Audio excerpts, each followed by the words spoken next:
My name is Gavin Evans, and this is my review of Manhunter.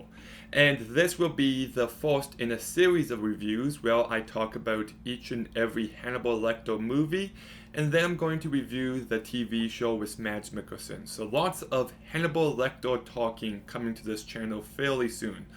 But I've started to hear a lot more about this first movie more recently. It kind of seems like in the past few years it slowly became a cult classic and lots of people love it. So I went in fairly excited to watch it and it's fine. I didn't hate this movie. I thought it was well made, but it's not one I'm going to go racing back to watch again.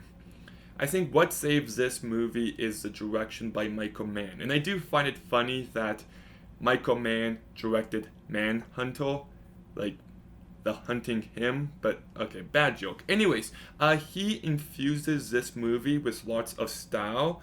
I love the cinematography, especially the scenes with the blue taint. I thought the score by the Reds was really good. The sound design was great. And I know this seems very odd to say, but it kind of feels like Nightmare on Elm Street in moments. Not with the demon killing you in your dreams, but just the overall aesthetics of this movie.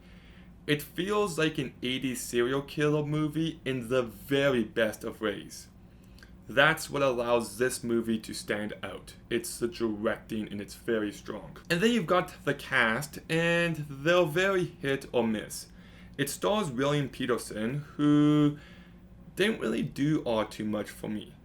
He's either incredibly bland and dry and just not the right actor to carry a movie like this, or he's so over the top where it just feels like he's trying really hard to act. Like there's a few moments where he's just going over a crime scene and he's just like, "Oh, you son of a bitch, you did this. Oh, I'm gonna find you." And I thought the acting in those moments was atrocious. So I don't think he does a good job. You've got Brian Cox as Hannibal Lecter, and I actually haven't heard anything about this performance. Lots of people love Mads Mikkelsen and Anthony Hopkins, and even though I'd still say those are the two best performances, Brian Cox does a great job as well. Now, unfortunately, he's not really in this movie all too much. I think he's only in 2 scenes, maybe 3 scenes. He's almost not in it at all, but the scenes with him were definitely the best of the movie. So kudos to Brian Cox. Then you've got Dennis Farina, who's fine. John Allen, who does a good job. Kim Greist, who I thought was really good as well. You've got Stephen Lang, and I didn't recognize him at all. I don't know what movie of his was the first one I saw. Maybe Avatar, maybe there's probably another one I can't think of, but I didn't even recognize Stephen Lang. Like, oh, that's Miles Crouch. That's just, I don't, just didn't look like him at all. I know there's a long time between this movie and Avatar, but my point still stands. And then you've got Tom Noonan as the main villain, and I have to say that I thought he was really bad and just bland. He didn't really do all too much for me.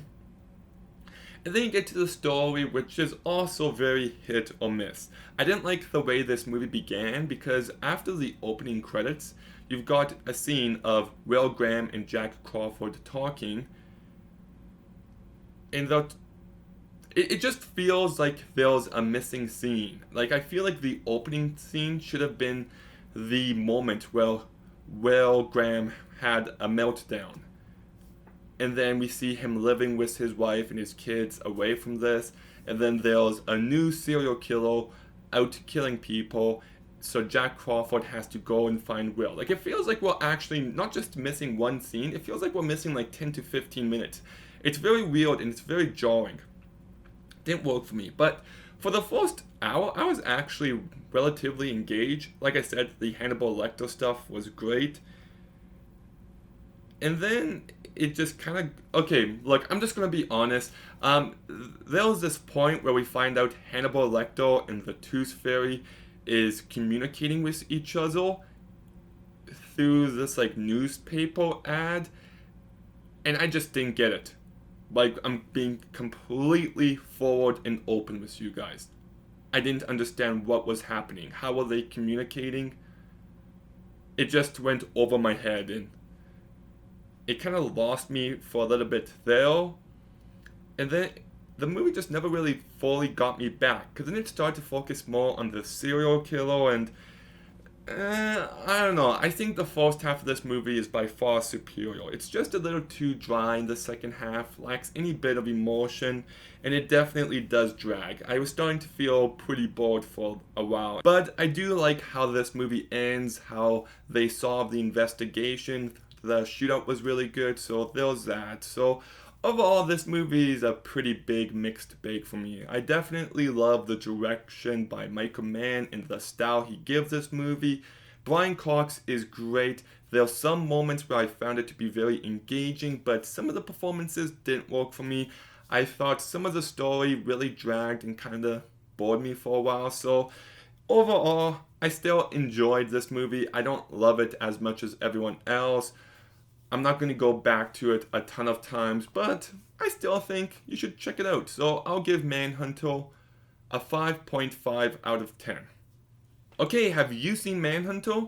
What did you think about it? Let me know in the comments down below. Make sure you like, comment, subscribe. Stay tuned for some more videos soon. And Gavin out.